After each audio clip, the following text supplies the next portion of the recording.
rustling silly bits too. Having a blast bringing our show to you. They rant, they rave, they won't behave. Wrestling fans, come out your cave. It's time to BS and misbehave. Talking Rasslin, time to go. Ring the bell and start the show. Talking Rasslin, time to go. Ring the bell and start the show.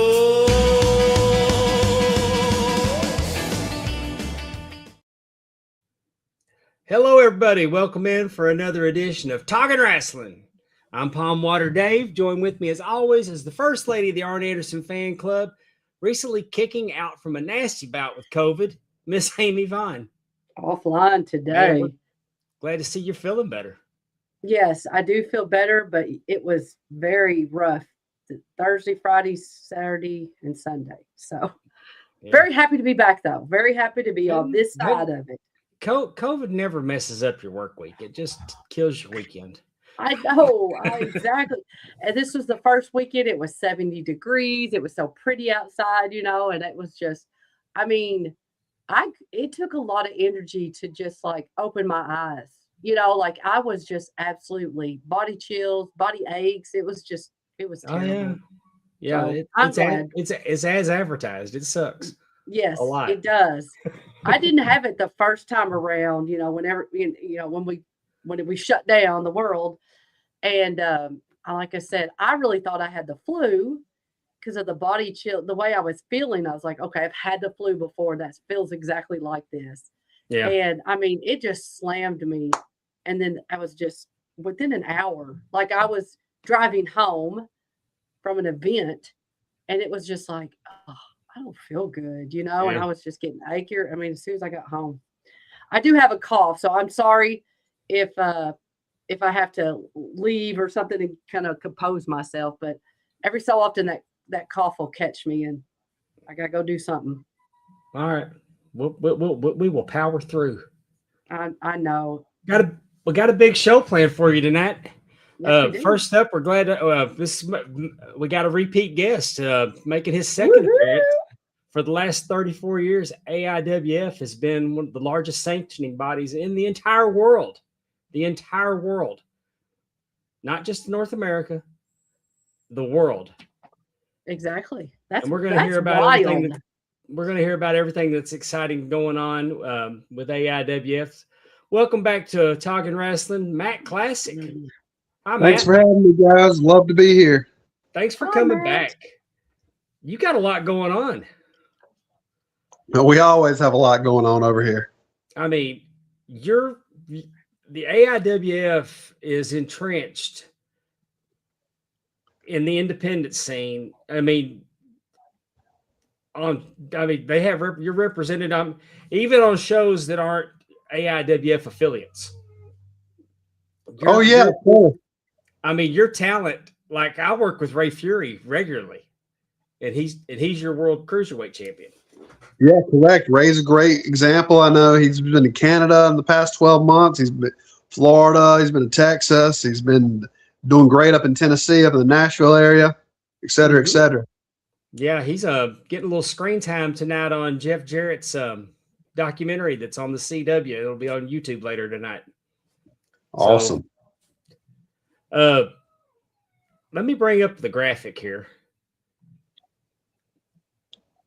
Okay. For everybody that missed you the first time, tell us briefly exactly what AIWF is. AIWF, we're the largest alliance and conglomerate of pro wrestling promotions around the globe. Think about the classic NWA of the Sam Munchnick era. We just do it on the independent level, and we have 160 promotions in 56 countries, and we're on every continent except for Antarctica. Maybe one day, Dave. I would go to Antarctica to referee. Hey, you can bundle up to stay warm, but I've been in these hot buildings that you can't only take off so much. And I don't know if you noticed or not, but referees wear polyester. Oh, ew, yeah.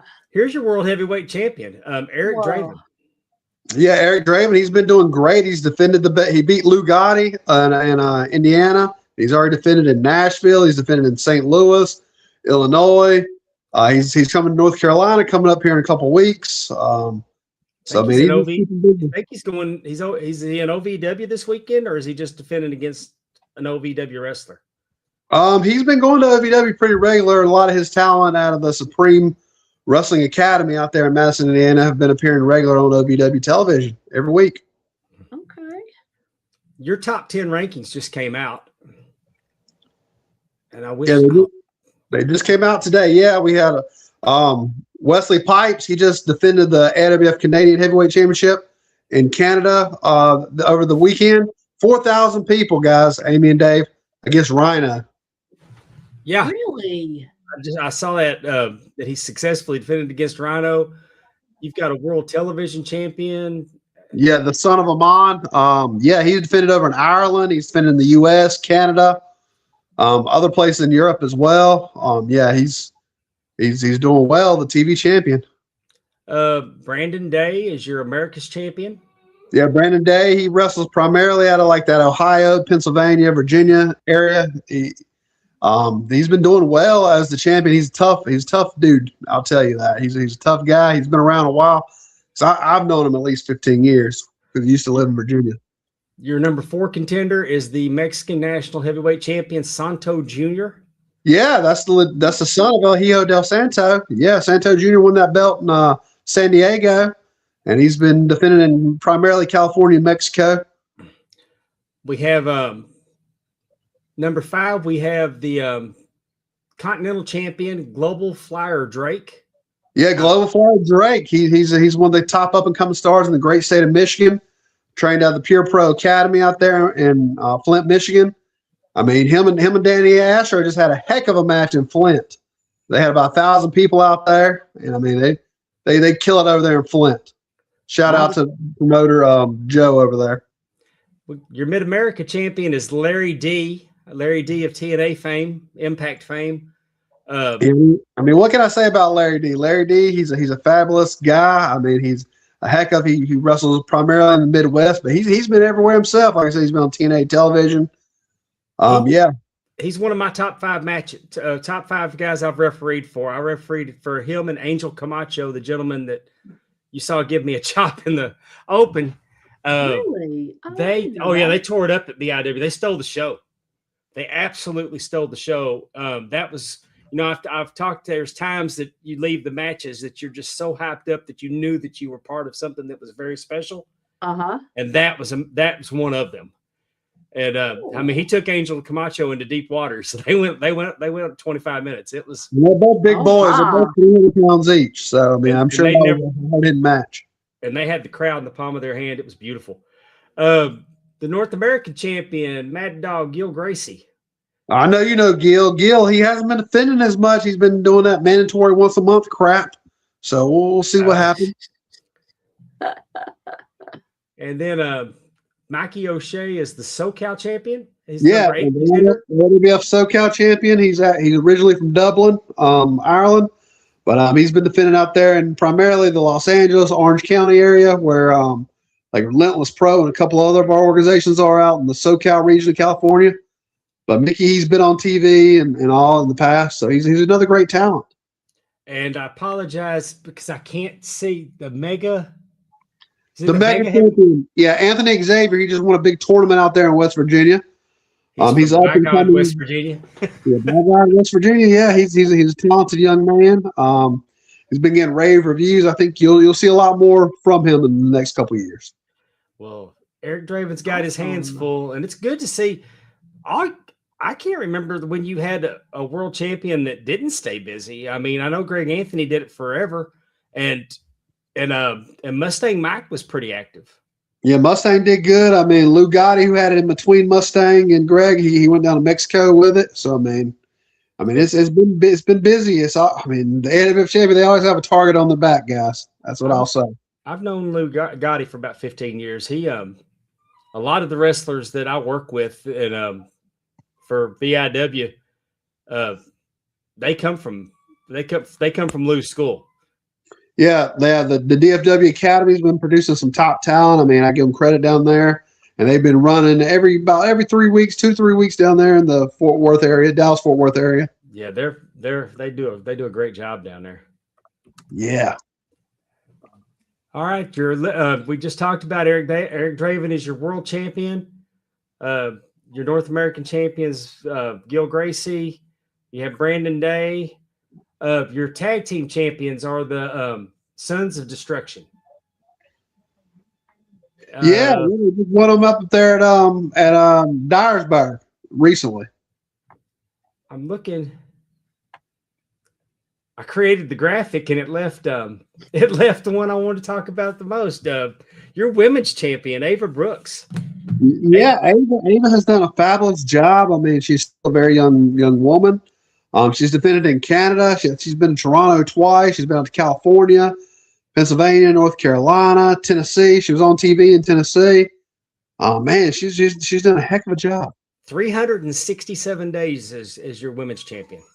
That sounds we had her on 10 months ago. And she's been to Canada recently. She just went to Toronto for the second time. Like I said, she's been killing it. She's developed a little bit of a vicious streak though, guys. So y'all have she was kind of a little sweet and bubbly. Now she's a little vicious. She's got an edge on her now. Yeah, I guess you got to be like that to be the champion for a year. She told us 10 months ago she was going to do everything she could to hold on to that belt, and I guess she found out just how bad everybody else wanted it. Yeah, she's been doing great. I mean, I can't wait to see her in a couple weeks myself down here in North Carolina, and I'm looking forward to it. And now you got this big weekend coming up, Mount Airy, North Carolina. Yeah, we got our 34th anniversary coming up. I mean, if people don't know about Mount Airy, that's Mayberry from the Andy Griffin fame. That's where the AIWF started and everything. And we got 3 nights of action, guys. 3 nights of shows. Well, that's incredible. That is cool. That's just north of Winston-Salem. Yep. It's about probably 30 minutes from Winston-Salem, give or take. You know, when me and Amy were talking about it before the show started, and we both knew that Mount Airy sounded familiar to us, and we were trying to figure it out, and I never put it together with the Mayberry.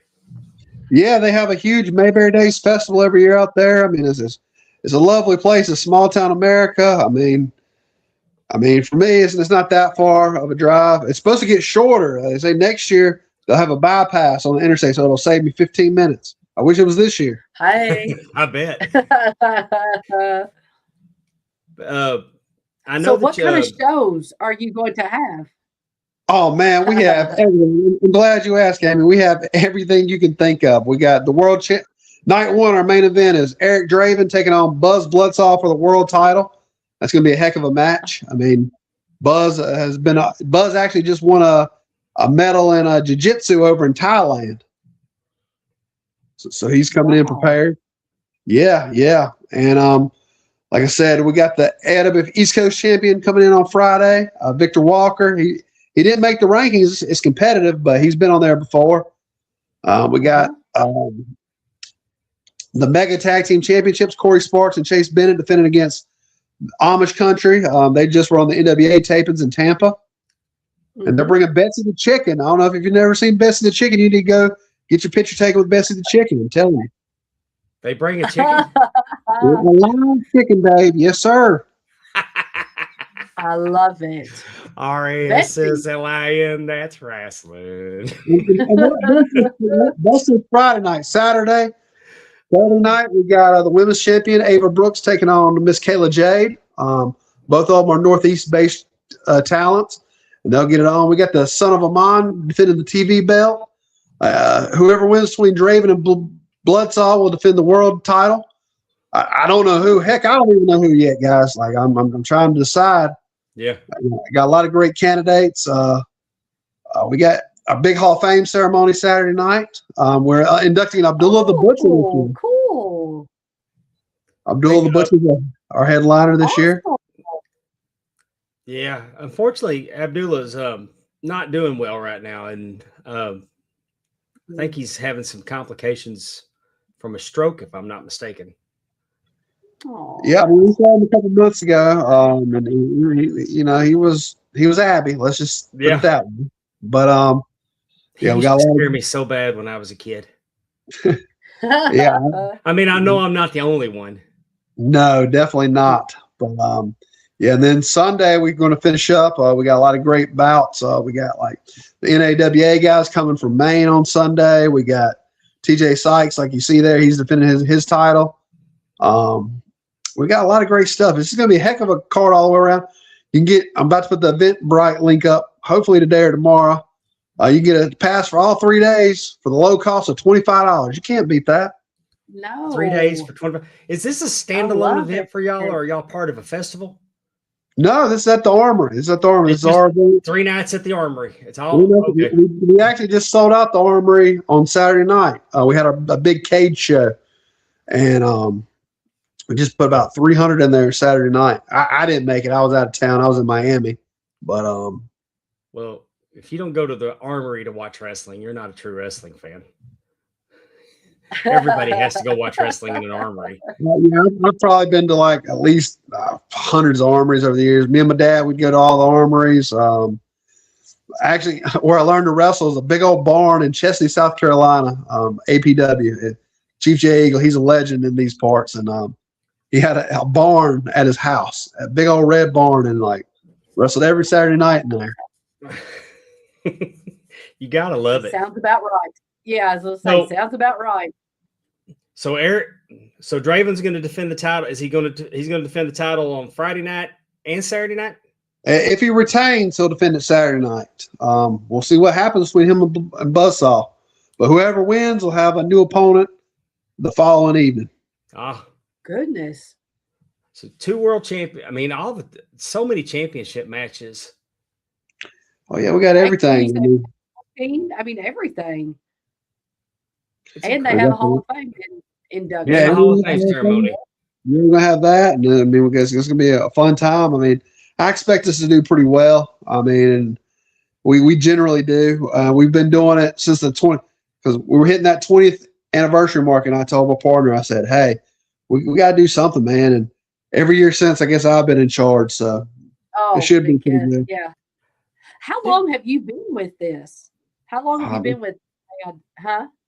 It's been 20 years now. It's been right at 20 years. Oh my goodness. Yeah.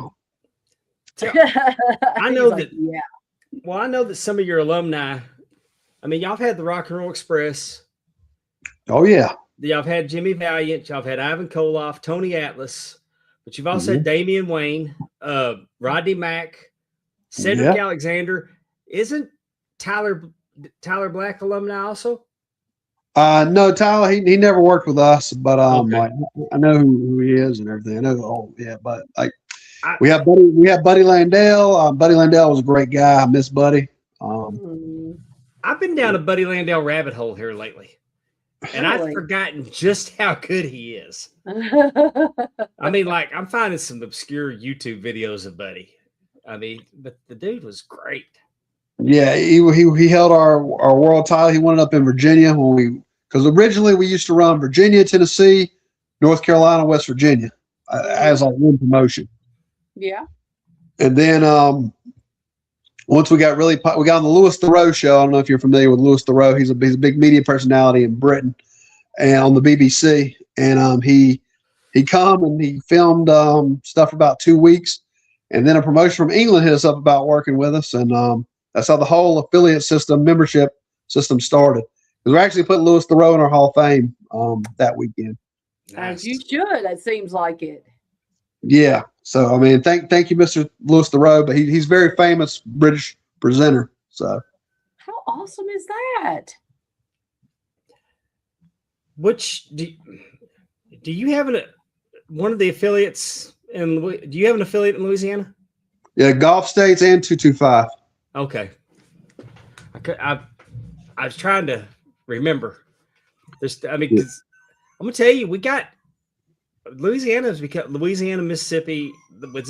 That southern part down there.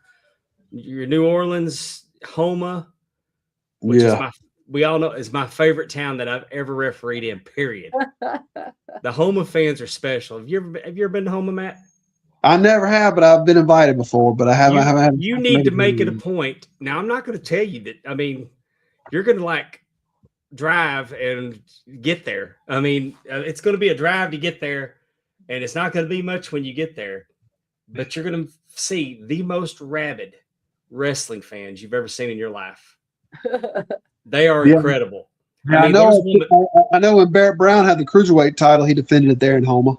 Yeah, he I worked in the as a matter of fact, my first trip down to Homa, there was a woman that told me that that I should die, and the security had to keep her from fulfilling that prophecy because she was coming around to get me. I left her in the main. And you know that sounds horrible, but you gotta love that passion in the fans. 100%. I mean, and we've had the world title change hands in Louisiana and Waggerman, I believe, is what you call it. Or I think that where Mustang Mike won it. No, that was later, but like Mustang Mike won it too, and then Lou won it in Port Barry. But yeah, I mean, like I said, we're doing big things. We got a lot of great organizations involved with us. We got a television show AIWF across the globe. It's on YouTube every week. Thank you to my promotional partners, Guerrilla Media Productions. It also airs on several stations across the country, like CUTV up in Pennsylvania, and several other stations. It's getting bigger and bigger. And also, we actually got on a couple international markets. Yeah. Really? Which ones? What are you doing? It's on M Plus in Malta, and it's on like several other stations over in Europe. That's congratulations to you all. Yeah, our European champion's actually out of Malta, so that's kind of what helped that. Let me put this up on the screen real quick for everybody. That's not it.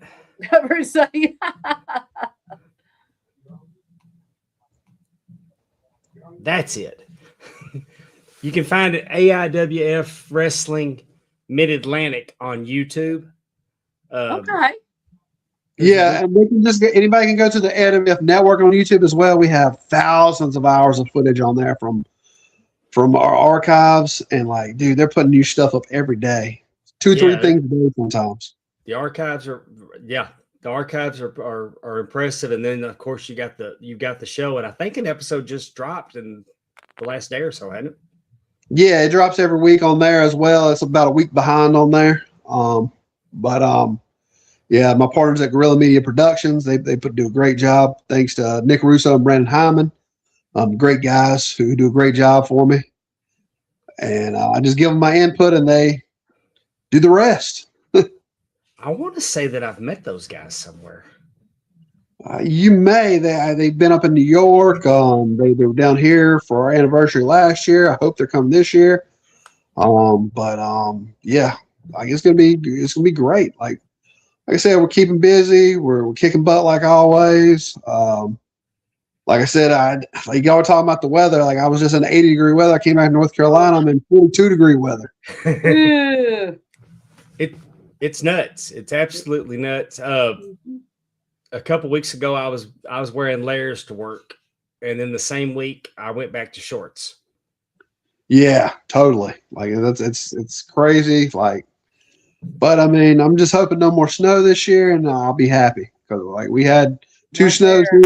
We had 2 snows in North Carolina, and it didn't even snow for 2 years here. So yeah, I'm with you. I don't need no more snow. I've got a good friend lives in North Carolina, and he posted plenty of snow pictures. I don't know if you're familiar with Jay-Z Graham, the Bojangles champion. Oh yeah, I saw him at WrestleCade. Yeah, well, when the snow hit, he couldn't wait to go out there and play in the snow and in a pair of shorts. Oh man, I played with my son, and we had a good time. But other than that, I was ready to get back to work and all that. Yeah, we lose our mind when it snows down here, and luckily, we didn't get snow. I mean, like I never lost sight of the grass. Mm-hmm. We got ice though. Yeah, and our power went out. We were down, and we were lucky. We were only down for 5 days, but it was 40 degrees in my house. Woo! I mean, it was. Luckily we had friends that, and the bad part, the neighbors across the street from us had power. We didn't. But it was the ice, just the weighting down the trees and it causing damage. It was Mm. So, and I was on vacation, so I didn't even get to take advantage of the snow day. Oh man. Allison's got more snow today. No freezing rain. Oh She's a Y'all little man. more freezing north than you rain. are, though. Yeah, she's in Connecticut. Dave's too cheap to buy a generator. That's not true, Darren. Dave's too poor to buy a generator. Darren said he's in Wilkes County. Is that close? He says, by the way, I don't. Is that North Carolina? Wilkes It, County. it probably is. Yeah, I think Darren's it's in North Carolina. Okay. I was just saying, I'm noticing that when he put that up there. Oh my gosh, 15. No. Yeah, Mm-mm. that snowstorm here on I could be fine to never see snow again. and it's on the coast where you don't expect it because there's water. Yeah. I And just don't- I mean, when you think of beach destinations, you don't think they're going to get 15 inches of snow. True. Well, you know, I told you whenever we went to Orlando, Florida for my son's cheerleading competition, thinking Florida that you're going to have a great time. No, that's when the Arctic wind was coming through and it was like 30, 40 degrees in Orlando. It was very sad to be there at the end of January. I was just glad I didn't get stuck on any of the airplanes. Like right after I left Florida, I heard there was like 137 cancellations in the airport I was at. I was Oh like, my gosh. Could you imagine? No, Yeah. no. Darren's halfway between Boone and Winston-Salem. Well, then you need to go on up to Mount Airy on the 20th and sometime Yes. that weekend and catch a wrestling show, Darren. Tell us what it's like. Tell us about it. Yeah, you're now our assigned roving reporter. Oh, You go and report back to us. but Matt, he does Yes, not. ma'am. He does not represent us. Okay, I don't just say it. I don't know what he may do. So I'm. He's 20 minutes from Mount Airy, so there's no reason that Darren Staley does not go to this show. And he'll Yeah. be there. But like I said, he does not necessarily represent the Talking Rasslin with Pondwater David and Amy. Yeah, there's no telling what he'll say, but Exactly. I mean, he'll have a good time if he comes down. Anybody that comes down, I promise they'll have a good time. We'll have the food trucks out there. We have plenty of merchandise for the kids and for the adults. Like I said, we can fit about 300, 400, give or take. It was because we moved back to the armory. So, I mean, it should be, like I said, it should be a great show. It's going to be wonderful. 34 years. I mean, I can't wait. And I'm also looking for, yeah. you said $25 get you all three shows. Yeah, I'm about to put the link up. Like I said, hopefully probably tomorrow, most likely. But and you can buy it on Eventbrite, and it's going to be $25. And you get all 3 days. I mean, that's yes. Send me the link and I'll drop it in the chat before the show's over. Definitely will once I get it up. But that's what I got to work on next. Like I said, I've been busy. I was on the job, out of town last week. So, because wrestling unfortunately does not pay all your bills, kids. No. My wife runs. I have a merch table, and she sells all kinds of stuff at the. But she says that she has to, so she can finance my wrestling hobby. Well, sometimes the truck burns more gas than what we earn as referees. I understand. I understand. Anybody that tells you that anybody tells you that they're doing it for the money is you got to do it. It's the love. I mean, hopefully you get to a spot where you make the money, and that you can. Yeah. I mean, I'm excited. I know guys that they're out there hustling and they're making a living doing it. They're chasing, they're trying to make it to the next level. But I'm here to tell you now that you can price yourself out as a referee if you're not careful. Easily in any capacity. But Yes. It takes the teamwork. It's the dream, and I've been thankful to see so many guys succeed on the big platforms. And I mean, it's been wonderful. I mean, I'm like, I'm like, oh, because like I hear in advance, like if a guy gets signed or whatever, and I'm like, I just tell them, congrats, just do your best, and I don't think I'm ever going to be up there, and it's cool. I mean, I like being here in North Carolina at home. I got my family here, so. Well, how cool is it though that you work with these people, and you know how good they are, and we all know that the best. With no disrespect to people that have contracts and that are on TV, there's somebody that's better than them that's not on TV. That's not saying they're not good and they don't deserve what they got. You're just saying that it's timing, it's the right eyes. Sometimes being the best in-ring performer doesn't get you on television. It's a perfect storm of it's been in the right place at the right time, exactly. and it's also who you know. It's very political, just like anything. But But like I how said, good does it feel when you finally see that guy or girl get that opportunity and you knew it all along and they finally see what you see? you're very happy. You're very like Ricky Morton one time told me, he's like, hey, you're going to see the same people going up the ladder that you see going down the ladder. So if you don't treat them the same way and you're coming back down, you're going to be way worse off. There's no performer that I respect more than the one that performed in front of millions and then comes in with that same enthusiasm in front of 125.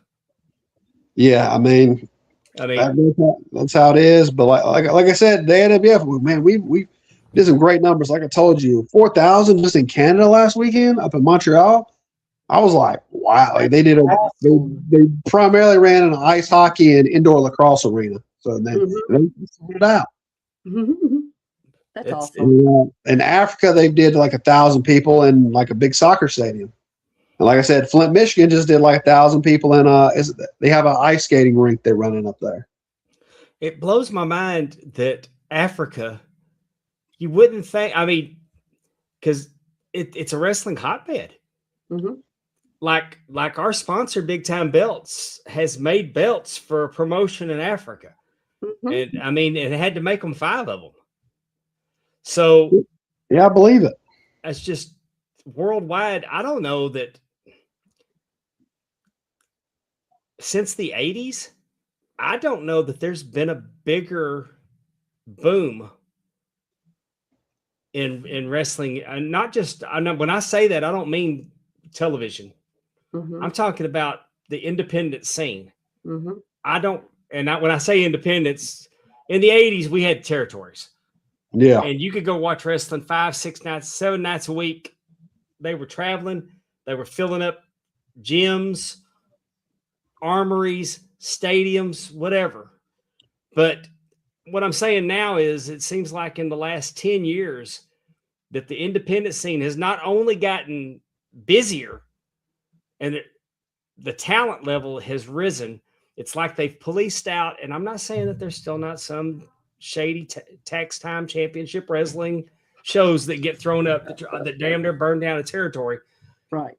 I'm saying that as for the most part, the sport has started policing itself. The quality level is higher, and I don't know that it's been a better time to be an independent wrestler. Well, I definitely think the visibility is at the highest point. The visibility is the highest point it's ever been. Thanks to social media, thanks to digital. Like, man, you can just go on your phone, boom, you can look up everything, boom. It's like, and that really helps. Like, if a guy today can market themselves, they can make more money on the internet than at the actual shows. And you can, and now just like you said, a lot of places are, you all have a YouTube channel, and lots of different promotions have that kind of going on. So even though I can't be in North Carolina, I can still watch. I can still be a fan of all these different promotions because of the YouTube channels, and I can get to know the wrestlers and that kind of stuff. I think that has been one thing that is remarkably helpful to, like you said, to the boom of wrestling. But I also think that also helps with the production and that kind of stuff, because people have those thoughts in mind. So you're putting out a better product. Like you said, you're kind of getting away from some of the, like you said, tax money shows. Is that what you called it? Yeah.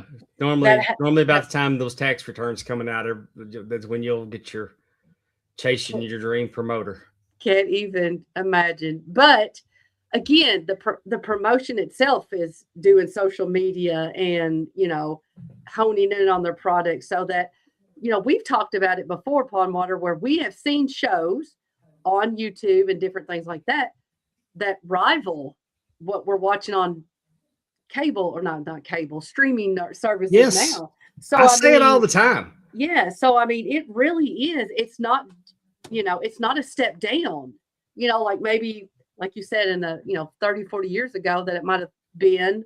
I mean, it's in a lot of ways, it's like a I'd hate to say farm league, but it's not. No, It's not just a obscure thing that's going on and there's not connected. Independent wrestling gets pigeonholed as the minor leagues, but I don't think that's very fair at all. I think it's like you talk about right now. The hot topic is can't nobody afford to go watch WWE anymore. The ticket prices are ridiculously high, but they're getting the money for it. The family, it's not a family event anymore. Right. Unless you're a very rich family. Matt's giving you he's giving you 3 nights for $25. Exactly. And I mean, that you're going to get to meet those wrestlers. They're going to be so happy that you're there. I mean, the atmosphere is going to be completely different. It's going to be, I mean, I prefer to go something like that than a 100,000 person stadium where I'm like, I love value. That. Nobody's leaving.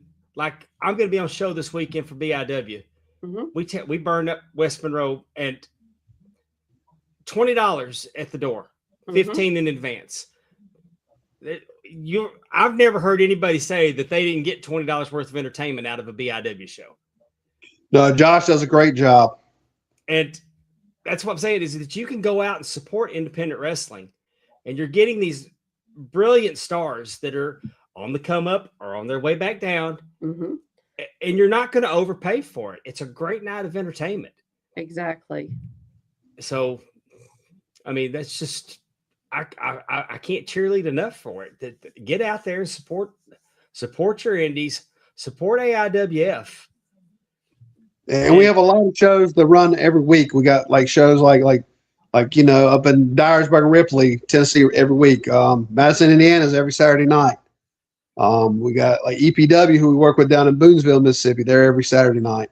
I mean, they've got an incredible, and that, if I'm not mistaken, that show is going to be free.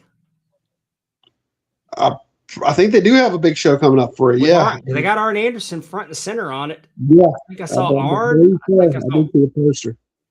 Yeah, I saw it when I was looking a little while ago, and I mean, I think Big Ben Bishop's going to be there, and Ricky Morton might be on there. Yeah, very. I saw the Arn poster, but like they bring in top talent every week, and he's airing throughout Georgia, the EPW program, throughout Mississippi, and up into Tennessee, and in parts of Alabama. I mean, they're doing great stuff over there. Good job, Neil. By the way, all right, he's the promoter. All right, awesome. Well, Matt, anything else that you want to tell us about? Anything else exciting coming up for you? I mean, hey, I appreciate all being on here. Number one, I appreciate all the fans out there. If you want to check out more about AIWF, just type it into the Google browser. AIWF Wrestling on Facebook. We have about 22,000 likes, give or take. I don't know.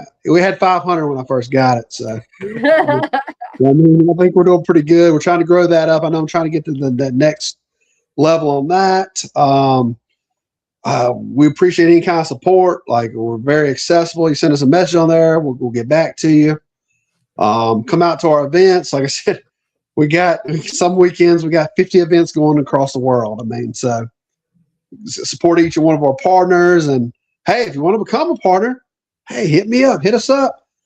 We still do got open markets out in the world. I mean, we're not in every town yet, guys. So I can't imagine. I love the Alliance. Because I grew up on it, but I love the Alliance idea that you can join AIWF and the world champion is going to come to town. Mm-hmm. The women's world champion will come to town. You can get those champions in. And why would you not want to put your top guy against Matt's top guy? Exactly. And like I said, you're getting on AIWF across the globe. You're getting a new match or two. New segments every week on that. I think we're 59 episodes in, maybe 60 episodes last count. So it's been going great, and like I said, that's doing wonderful. Our YouTube channel, our AIWF YouTube channel is growing, and I mean like I said, our Facebook is growing, our social media, Instagram, all that. It's just like, so I mean, there's definitely eyeballs on it, and it's like, we sometimes we get in the magazines. I don't know about that. You only get 6 magazines a year now. I mean, it's like, Yeah. I guess what I'm kind of sad about PWI. I am good friends with Dirt Sheet guys, and I mean they're awesome. They hook me up. Thanks, guys. Guys like Mike Johnson out there, great guy. Mm-hmm. I think the world of Mike Johnson. Yeah, I get my back up a little bit when the guys just they don't feel like that they have it seems like they have their best interests and not professional wrestling's best interests. I mean, and definitely all we can do is leave this sport better than how we found it. That's my perception of it. And like I said, I've been doing it, Jesus, too long at this point, 21 years. I'm like, Jesus. I've been in it longer than that, but I've been trained for 21 years, and I'm like, Jesus. I mean, I've really been doing it since I was like 10 years old, like carrying the bags, just doing the bull. Like I remember when I started for Chief J Eagle, I started helping out the announcer, Dave McLeod down there. And my job was to roll the cord and like move the cameras around and all that stuff. But I mean, I was like, man, I felt like a superstar. I ain't even gonna lie, guys. Mm-hmm. I would have done anything when I was 18. I hate that I wasn't more persistent, and it took me so long to get started. I was like 13, 14 doing that. I was like, because me and my dad would go every week. My dad, he would sit there and drink Budweisers with Wahoo McDaniels most of the time, because Wahoo lived in the area at the time. And I would be just doing my thing. My dad just sits there drinking Budweiser with Wahoo McDaniel. So that's pretty good. I used to get to see Wahoo when I was a little kid because he was I'd go to spend the weekends over at my half sister's house. I didn't know that my dad's ex-wife wasn't my stepmom. But her husband played golf with Wahoo, Lee Trevino, and Charlie Pride. Oh, wow. So I didn't know who those guys were, but when he took me to the golf course with him, I knew who Wahoo was. It was crazy. And I told Wahoo's widow, I saw her at a convention, and she had a picture of Lee Trevino, Charlie Pride, and Wahoo. And I said, I bet I can tell you who took that picture. Because back then they didn't do selfies. They actually, but yeah, the Polaroids. But I mean, like I said, it took me years to realize who those other two guys were. But yeah, we loved Wahoo. We see him bleeding on television. We crying. Yeah, I mean, Wahoo, he was one of a kind gentleman. He could tell you some stories. I mean, he had a great career. I mean, but it's like, and that's why like I'm too. People, you support the Cauliflower Alley Club. They're having their 60th anniversary coming up in August. They're doing a lot for a lot of the guys that, maybe they haven't, got what they need and everything. And it's gonna be a good time in Vegas. If anybody's heading out, I hope to see everybody out there. I would love to make it to a Cauliflower Alley. I'm a member. But I've never been able to get my time off to line up where I could go to that. Yeah, I mean, I work with Herb Simmons. He's also a promoter of SICW. He's on the board over there. Herb's a great guy. He's a very big part of the AIWF. My good friend, Mr. Bob Cook, who doesn't think he's a superstar, but Bob's wrestled everybody in the world. So I'm like, yeah. Bob, you wrestled Ric Flair, Bob. I'm like, come on now. Is that the same Bob Smith that does the podcast now? No, Bob Cook. Oh. All right, I knew I got my Bob's mixed up. Yeah, he wrestled for the NWA, WCW. He wrestled down for Florida, and he's also wrestled for the WWF back in the day. But he's a good guy. But I mean, everybody's good at wrestling. If anybody wants to chat, you never know when we can do some business. And again, I thank Amy and Dave here for letting me come on again, and I'm sure I'll come on again. The door's always open. Whenever you got something going on you want to talk about, we'll have you on. I've enjoyed this. Yeah, I appreciate it, guys. Thank you so much. Yes, thank you. Good luck. We'll see. I'll buy Darren's ticket so he doesn't have an excuse not to come. Oh, send him down. We'll make sure he gets the results. You can do them live, whatever. I love it. All right. Matt Classic, everybody. Yay. All right. Good night, guys. Good night. Thank you for joining us. Ooh, sorry, coughing. I tell you, I get excited about the territory, the alliance, the idea that a world champion comes in, and it's such a cool. I mean, yes, it's a cool concept. It works so well with the NWA and how that, like you said, the champion coming to your town and what that was like, and watching the top guy go against them and stuff. And they can do it for tags. They can do it for women. Just a great setup. The whole thing, really cool. Let's go to the chat real quick. Okay. Let's go to the chat real quick. Richard Ward's with us. Hi, Matthew Richard. Elvis Presley's with us. I saw Summers is here. Then, of course, Darren Staley and Allison. Hey, darling. Willie Thornbrew. Hi, Willie. Yes. Andrew Hermes was bragging about it's 80 degrees there. Oh, I saw, who did I see? Kevin Davenport. Kevin was here. I saw Terry. Glad to see earlier. Kevin here. Man, I'm so glad Kevin's feeling better. Me He had a too. great topic Saturday night that if I wouldn't have been hosting the watch party, I was going to jump on, and I really wish I could have been on the show Saturday night Well, just to hang out with him. Noah Hosey's here. I seen that. Hey, I was Noah. going to say, I'm sure the topic still stands. So I'm sure you could probably set something up to There's go do Heather. that again. Somebody said you need to be a ref. Was that? I wonder if no, that's that's Heather Kevin. that with the way they've done the acts now. I know. I felt so bad at the watch party Why? because I was trying to kick the AI out of the Zoom because Yes. it goes that AI jumps in, and I was kicking the AI out, and I kicked out Heather. Lost her And because eye. because the way I did it, it locked her out for 24 hours. She couldn't come back, and I felt like Oh man. I felt horrible. Austin Kendrick, there's my buddy Austin. Austin bought a T-shirt. Aw, He just bought a T-shirt from us, Amy. thank you. And JD Hoop was here 15 minutes before the whole thing started. Okay, I was wondering. I saw the JD, but I wasn't for sure exactly who you were talking to. And there's Moose and Terry, the whole Oh, TNA Top 10. yay. Hell, the gang's all here. It seems like that I should go ahead and talk about, since I brought it up. Well, since I talked about Austin buying a T-shirt, jumpinthepond.com is the official merch store of Markout Moments. Right now, you can get 10% off everything on the site. I mean, it just sells itself. Go for it. Check it out. Got some great stuff over there. Yeah.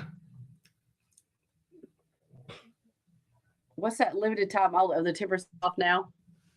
Yeah. I don't have my glasses on. Yeah, sorry. I got it going. I think I got it going through the end of April. So. Oh yeah. Yes. But don't wait. 10% off. We got some really cool. And hey, our prices aren't that high anyway. No, and they're great shirts. Yeah, They're I good- mean, I don't they're have good shirts. I mean, wrestling shirts are $25, $35, $40 now. Mm-hmm. Not ours. Nope. I mean, we know our worth. We're down around 15. You will proudly support our shirt. We Yeah. love it. We appreciate it. Yeah, because we didn't make you mortgage your house to get one. Exactly. Jumpinthepond.com. Jump on over there and get it. I got while you were on your deathbed this weekend, we watched wrestling together, Amy. Yes, we did. That was a nice little it was nice to be able to watch that and just listen, because that's really all I did. I didn't say much. Couldn't say much. I was pretty wore out. Moose is right. Those AIWF belts, especially that world title, they have some very, very nice belts. And that you saw that guy that was holding that Atlantic States belt. Mm-hmm. You know, I love that belt because Russ had one made like it. Yes. That's the design. Yes. I liked his hat. I like that or not the champion's hat. The Oh. champion's hat. Sorry. He's a heck of a wrestler. He's been I around for a like while. his. I believe like his hat. I've worked with him. I've worked with him before. Where do you know? Do you remember? It could have been BIW. Could have been Ego. I think it might have been Pro Wrestling Ego. Mm-hmm. I do good to remember where I'm at most of the time, Amy. I know. Hey, I'm gonna tell you, Elimination Chamber. I didn't hate it. I didn't hate it at all. It was one of the better PLEs, even with the predictability. It was very predictable. I mean, that's not necessarily a bad thing, you know. I think that the one that was maybe the least predictable was the actual men's Elimination Chamber. I think everyone pretty much knew Punk was going to win. I didn't think Rhea was going to win until she dropped the tag title on Friday night. Well, yeah, I guess that's what I mean. When I saw that she dropped the tag titles, I was like, well, there's no reason for her not to win, you know. And so, I'm looking at who's going to match up for WrestleMania. I just knew they were going with Tiffany Stratton. No disrespect to Tiffany. I didn't want to see that match again. Right. Well, but they have been kind of doing some, you know, in the back. Jade had said some stuff to Rhea and Io Sky like before their tag match and stuff. So, I mean, there's a lot of that kind of stuff. I think Rhea, it's time for Rhea to be in it. I said that Alexa Bliss would have been perfect to win. Right. Because you could have put her in there against Jade. She could have got ragdolled. Uh-huh. And then Jade just really starts taking liberties to the point that she has to be rescued by her tag team partner, Charlotte Flair. Mm-hmm. Then you could have Charlotte versus Jade, and the people would want it because she's avenging Alexa Bliss. Right. And you got to be careful. You got to be careful throwing Charlotte against Jade because, it's just some wrestlers get to a point that the majority of the fans don't want to see them. Like right now, I don't really think nobody wants to see Cody versus Drew. Right. So, but we all thought going into it, man, Cody's going to win this thing. There was a high probability. You are right about that. Yeah. And just like Allison Faye is saying, Rhea is their biggest moneymaker. Like she is. So again, all of those things went towards her becoming the winner. And I'm not mad. I'm not mad about it. I like Rhea. My niece Finley loves Rhea. So yeah. This match, I knew it was going to be good.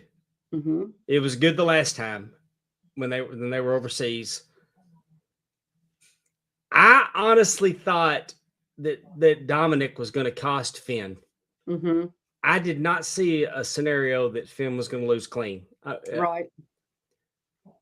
The Chicago Bulls entrance for CM Punk.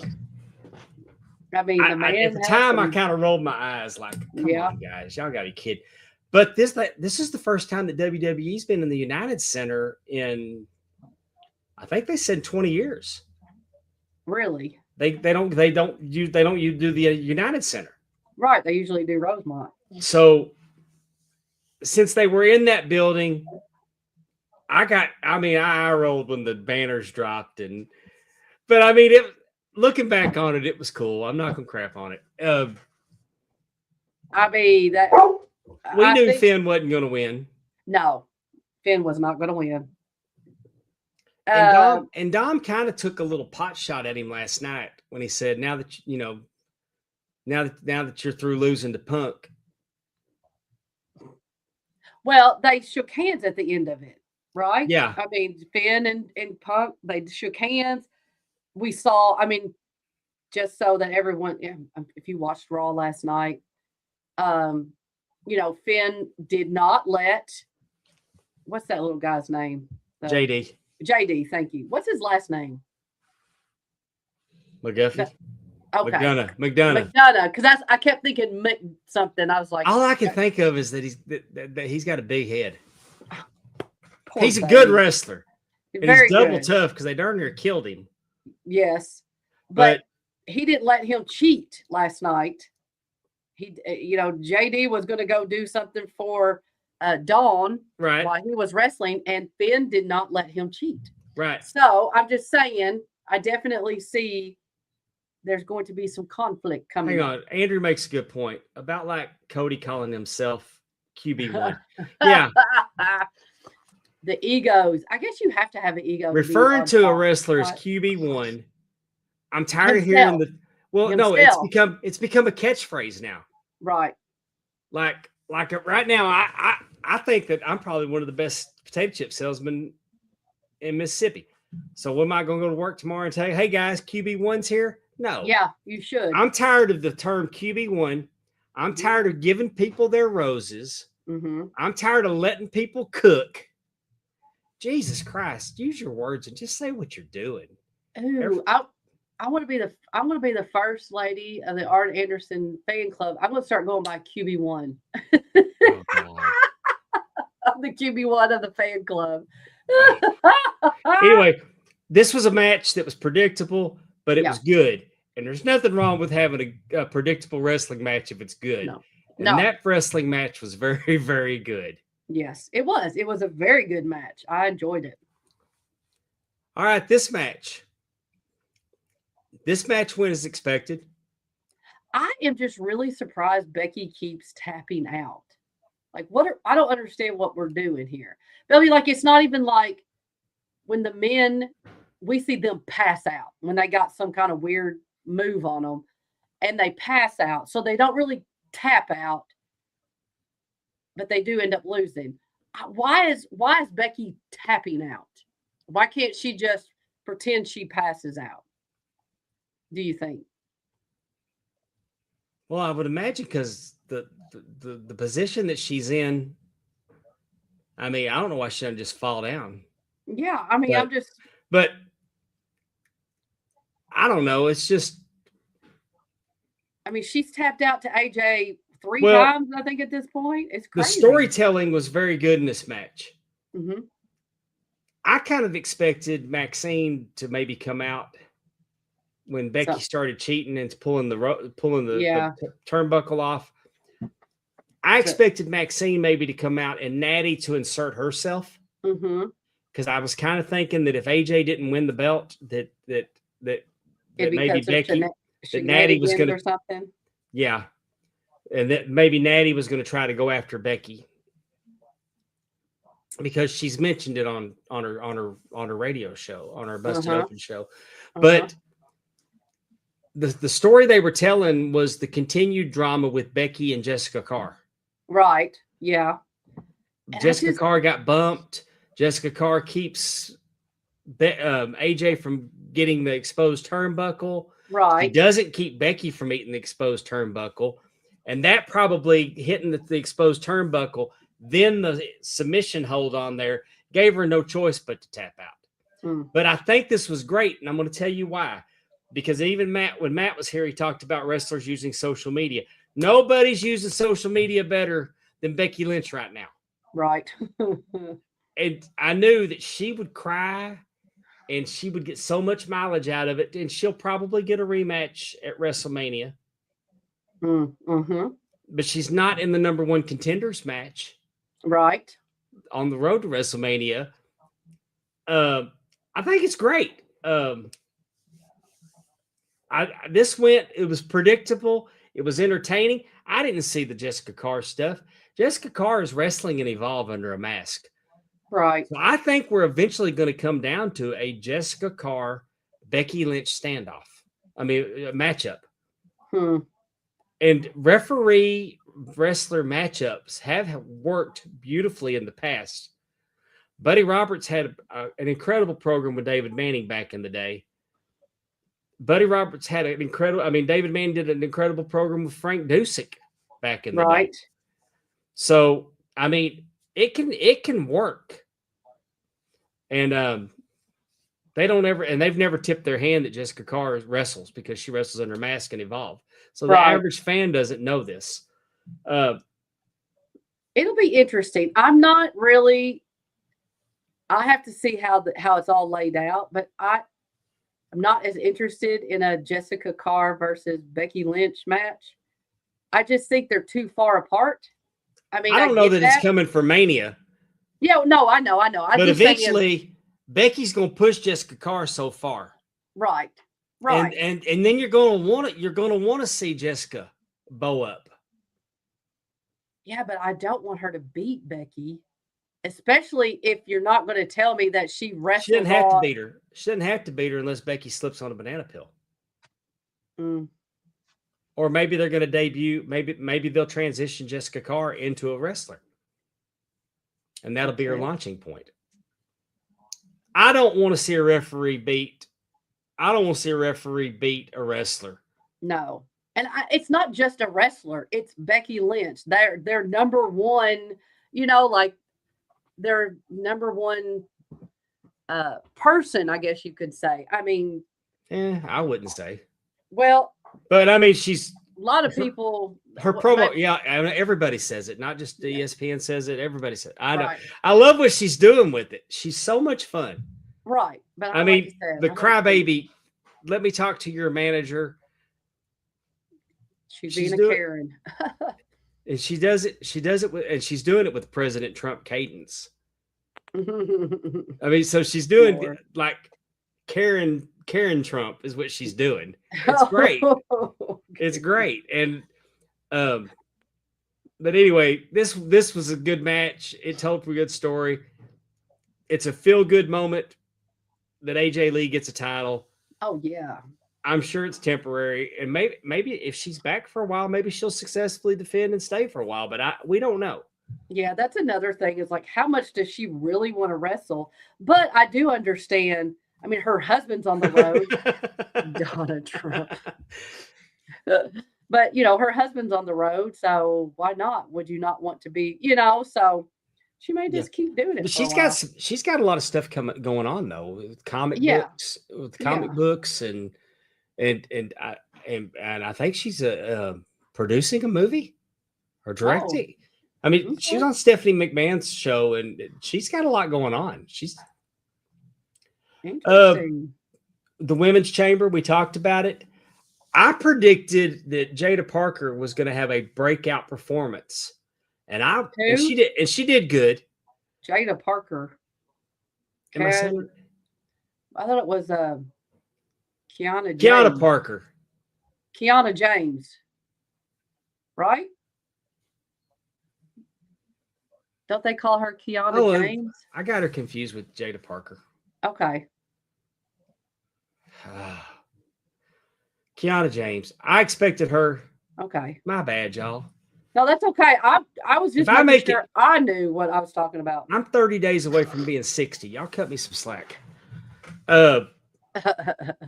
Anyway, I thought it was going to be a breakout performance for her. Mm-hmm. She had a great showing for Royal Rumble. I think she's miles. I don't know why Julia's not catching on like she is. Mm. But she's, when she was hurt, she was Julia's manager. Now and I think she's outshining her big time. Mm-hmm. Julia's the Women's United States champion. But I don't think she's catching on like Kiana James is. I thought it would be a breakout performance for her, but it wasn't. Raquel is the one that had the breakout performance. She is working. She's a female Kevin Nash. Yeah. Kevin Nash fixed her, got her working like a big man. She pinned Asuka and Kiana at the same time. That was great. She folded them up and pinned them, and I loved it. Like I said, I thought Tiffany was going to win. I'm glad that Rhea did. Rhea and Jade's going to be a good match.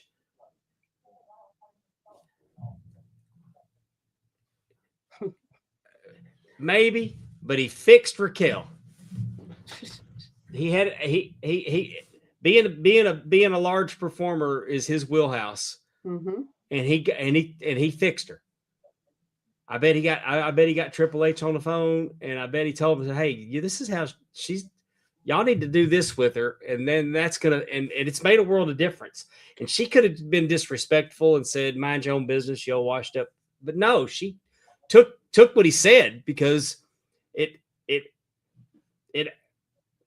actually made sense. And I wasn't ready for her to go against Jade yet. Right. but because we've seen it already. Well, not at WrestleMania. I don't think that would be. But we need her to. But by SummerSlam, maybe, or down the road. But Rhea and Jade's going to be a good matchup. They did this right. I loved it. I think so too. Oh man, did I not put the men's on there?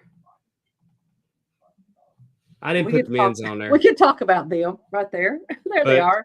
Jay didn't make it because he got taken out. So Logan Paul was in there. Mm-hmm. I thought that I would have. Trick Williams would have won this if I was booking it. Mm-hmm. I think they need strap rocket to Trick right now. Trick is a star. Right.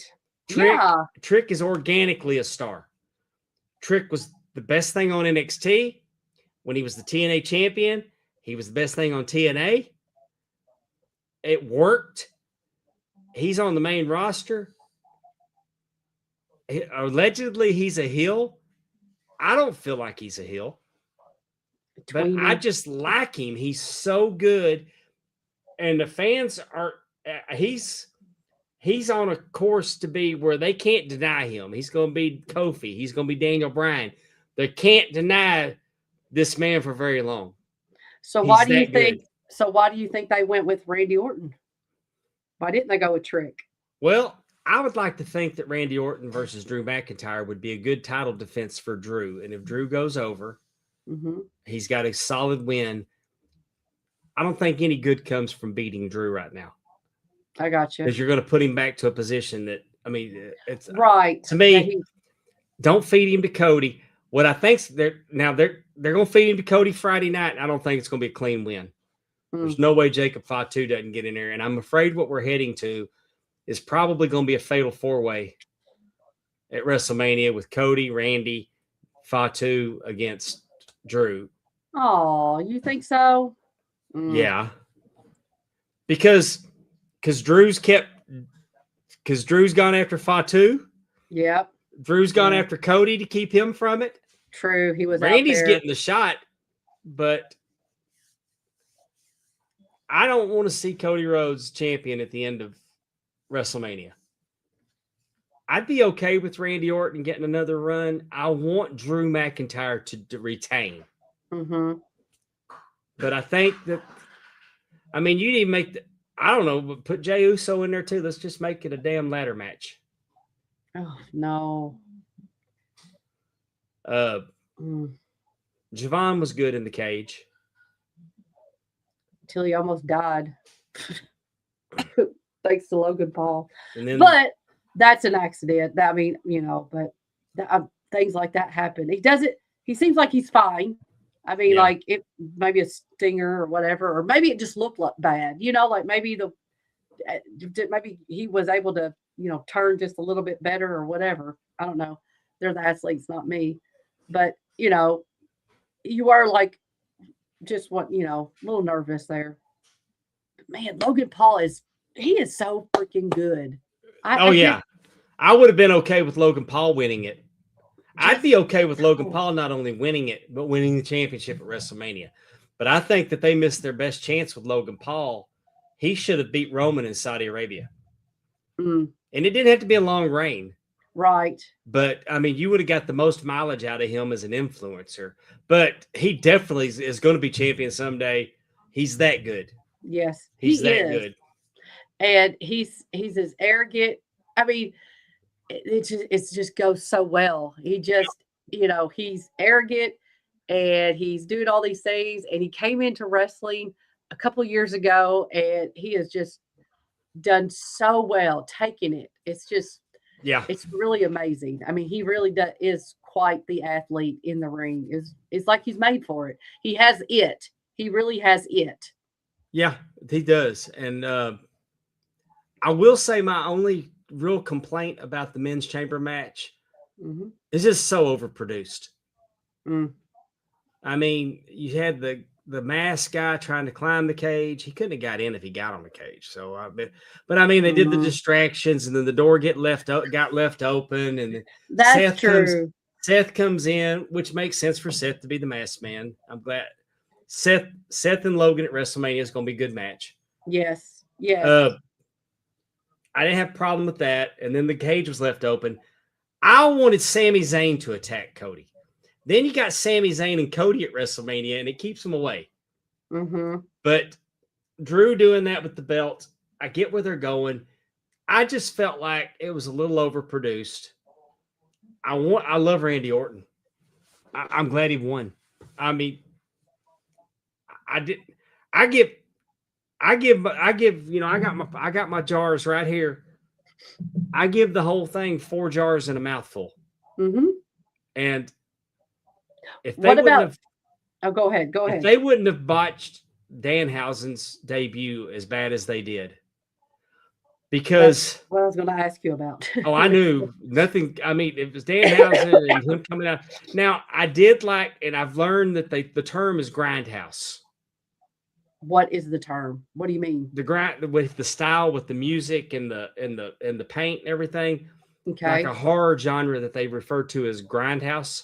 Okay. I felt like it was it had Batman 66 vibes. Yeah, it was. When I say very Batman 60s. 66, I mean the Adam West Batman that came out in 1966.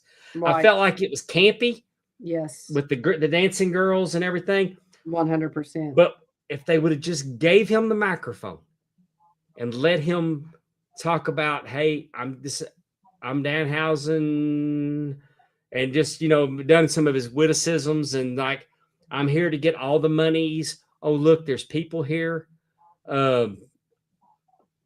I don't think they should have done it in Chicago. That was not the crowd to do it for. They were there to see. What city's wrestling crowd do you think would have been more suitable for Danhausen? They should have known him. Well, no, I'm just saying It's a that wrestling crowd, town, but that crowd there was there to see Punk and AJ. You know, that I'd was say the a little Punk mic work. crowd. A little But- mic work might have overcome it, but what he did on Raw last night overcame it. Because he came Well- up and he talked to Adam Pearce, called him like the glasses. He was stone cold, and he goes, Yes. "Oh, your glasses." It called him Adam, but he did it. Hey, there's my list of demands. I want a blimp. I want a Hall of Fame induction this year.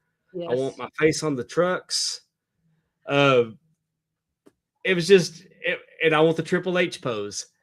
And then he said that he had dropped the list in the toilet, and then he goes and he puts a curse on Dom, and Dom goes and loses the match. So he's 1-0 curses. I think that he's okay now. He's going to be a very entertaining character. I love Danhausen.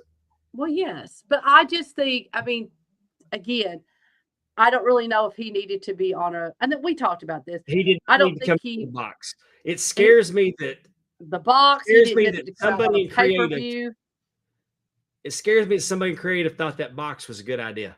Well, it would have been different. You know what? I think it would have been better if the box had been delivered that day. You know, like, I don't know, it just said you need to, you know, Catherine but Sunder- having it sit there for like 3 weeks and like, what's in the box? Don't open the box. yeah. And then them all coming out and not, I just, again, I think that Chicago crowd was more, like you said, they might, I mean, I agree, wor- Terry. the worst one that, yeah, I do too. The only worst city they could have gone to was a Philadelphia crowd. Like, you know, like we talked about that too. Like, that just wasn't, like, maybe a crowd down south. We might have been very polite to him. I don't know, but it was not Chicago. Oh, it wouldn't have flew down south, because down here they probably didn't know who he is. I think there was a bit of better. Well, but AEW toured a lot of south. They didn't use him. Well, I'm just saying. I mean, Hey, when CM Punk kicked the Young Bucks ass, yeah. and kicked Jungle Boy's ass, he was guilty by association, and they buried it. They let him sit his contract out, Oh, well, I mean, maybe so. and didn't They're use him. friends. But yeah, I mean, But the crate was a bad idea. yeah, Catherine said what he did on Raw was worse. Everybody's entitled to their opinion. right. Catherine's is particularly bad. I thought that was I think he should have debuted on Raw. I don't know if we should have had the dancing girls right away. Like maybe they should have helped people just ample, No, I they don't should have done that. mind. I don't mind Danhausen. I mean, I love the curse, and the fact I love that he cursed him and then he lost the title. That was great. They should have that done was that on perfect. Raw. Yeah. They could have done that on Raw and had Adam Pearce. But I don't know. Adam Pearce and Nick Aldis saw the coffin and walked out and said, nope. That was it. Well, and then also if he got to debut on Raw, he could have come out and then you could have showed him backstage with the other wrestlers. You know what I'm saying? Like he debuted after this box had been there for 3 weeks, and then just walked around the ring and left. Like, and that was it. That was weird. More people watched Netflix last night than watched the Elimination Chamber. Oh yeah, so, I don't doubt that. I mean, he's okay. Danhausen's going to be fine. Yeah, I don't think he's going to be fine. It's not Shockmaster. And I love. Yeah, I mean, I thought it was Shockmaster levels. It was. And if they'd just gave him the microphone, it would have been fine. Because he could have at least popped the crowd with the witticism. He could have popped the crowd a little bit with some mic work at the chamber.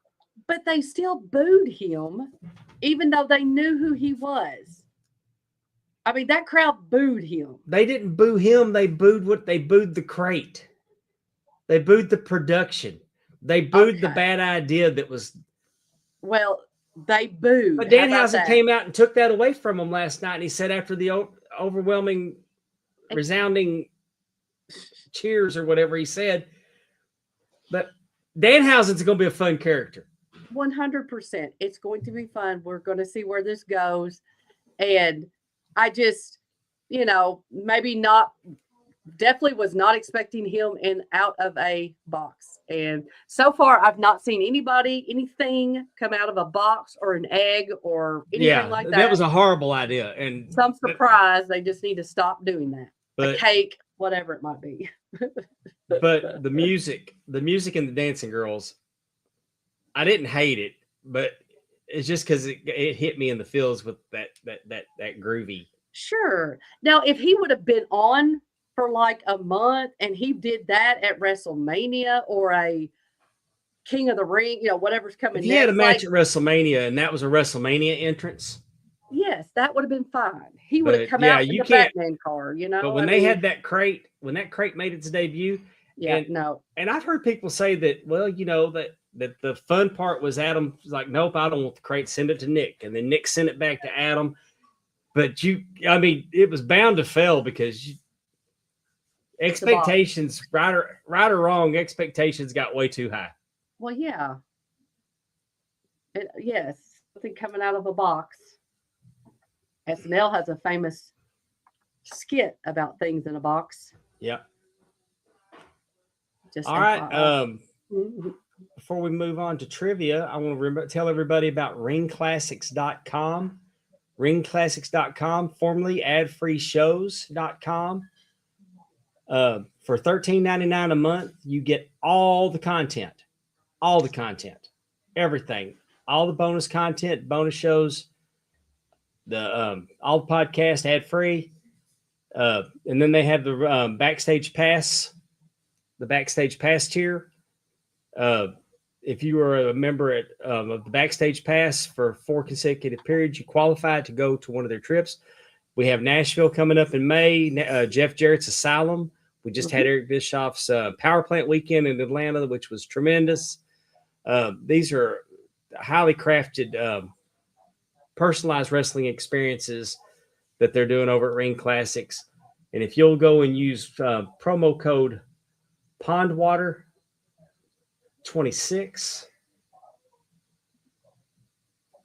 You can use code Pondwater 26 and get you a free month of Ring Classics. Register at ringclassics.com. If you use the app, the subscription prices will be much higher because Apple adds on to them. I saw that. That's crazy. They do that on a lot of apps. Really? Yeah, they get theirs on apps. That's why everybody tells you if you're going to order Cameo order Cameo on the website because the talent gets more of that. Oh, see. Okay. I did not know that. No, I know. So, but ringclassics.com, promo code Pondwater, you won't be disappointed. You know what time it is, Amy? What time is it? It's time for trivia. What's our topic tonight? Well, someone actually has mentioned the topic in the comments. Hold that thought. It's time for Amy's trivia. Can you hang? How big's your brain? It's time to play. As most of you all know, and I believe it was Matthew who said this, we got the announcement yesterday that Demolition would be inducted into the Hall of Fame this WrestleMania. Yay! Long time coming, long time coming. So today's trivia is dedicated to them. Good call. Yeah. So this is tricky. This is a tricky question. Bill Eadie and who created the demolition gimmick and worked for the WWF?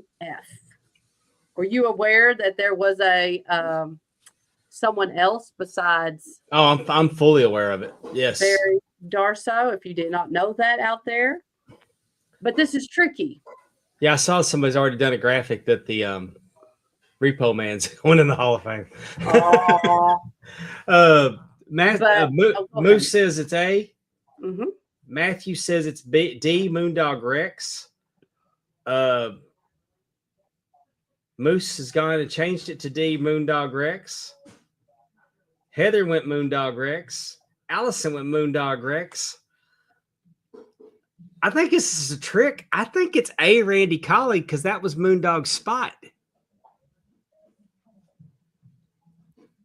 This is very tricky. This is a tricky question. So let's see. Nope, I was wrong. Randy Colley, who was also known as Moondog Rex. Now, the reason why I put that in there is because then I was right too. What? It was Randy Colley. It is Randy Colley, but he was known as Moondog Rex. So it is A and D. It could. Oh, I thought that you used the wrong Moondog. No. So people would pick the Moondog instead of Randy Colley. No. What happened is that the reason why I put Moondog Rex on here. A and okay. Yeah, it's A and D. It's because even though Randy Colley, who played Moondog Rex, changed his hair, shaved his beard, did all kinds of stuff, when he came out with Bill Eadie as Demolition, the fans were chanting Moondog. So he had to be removed from the team, and that's when they brought on Barry Darso.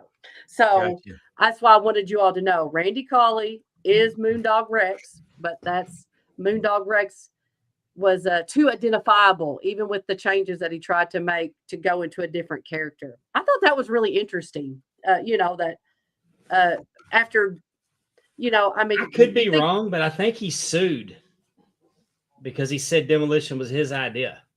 Oh, well, that I don't remember. He might have. I could be wrong for some reason. Well, and maybe now looking back or whatever, he might have wanted some royalties or whatever. Like, man, he got. Moose said it was his nose. It could have been. Right, yeah, I mean, because it did. It said he shaved his head, or you think about Moondog Rex, what he looked like, and then you think about Demolition and the way they are set up, and you're like, man, but nope, fans knew exactly who it was, and so they were not buying into it. All right, second question. Demolition defeated which WWF team at WrestleMania 7? No, 4. Lord, I did that before. 4 to become the WWF World Tag Team Champions for the first time. Who did they defeat? Moose said he sued and he used it on the indies for a little bit after he left. And he was, yes. And I think he even used like a different Demolition Breaker or something, like he used the Demolition name kind of thing. So was he okay? So was the team British Bulldogs, the Mike Rotunda and Barry Windham, the U.S. Express, Strike Force, or Hart Foundation? Andrew says Strike Force. Matthew says Strike Force. Moose says Strike Force. Allison said, everybody says Strike Force. Catherine, Terry. And that's because it was Strike Force. This is okay. Next question. Very good, you all. At what Royal Rumble did Axe and Smash draw numbers 1 and 2? Was it 88, 89, 90, or 91? I like this one. I like this Royal Rumble for that reason. Because I can remember you hear Bill Eadie's music, or you hear Demolition, you hear their music hit, and then you see Axe.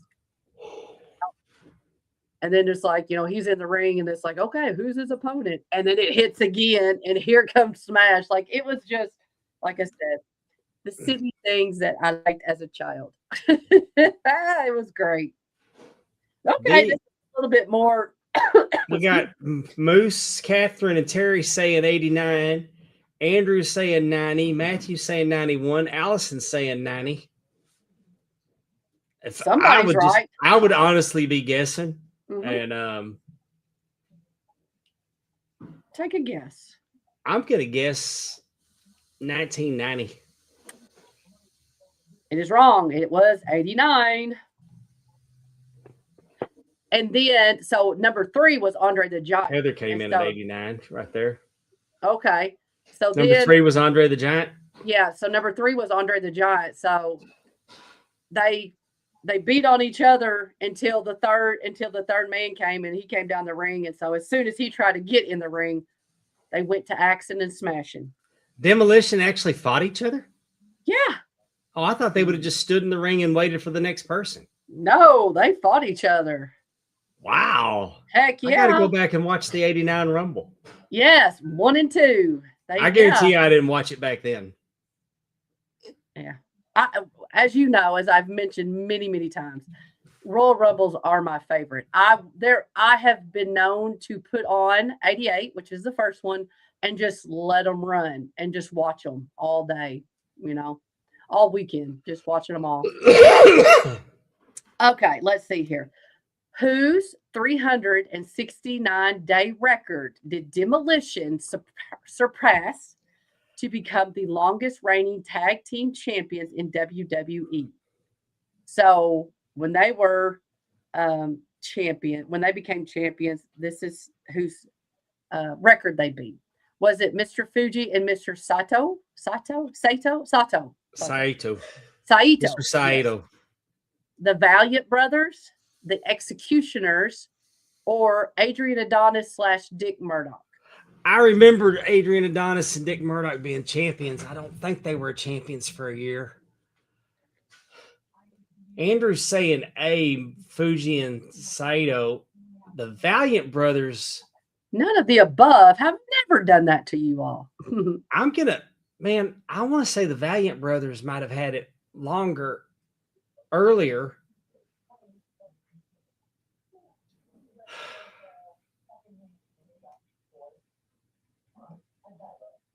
Oh, man.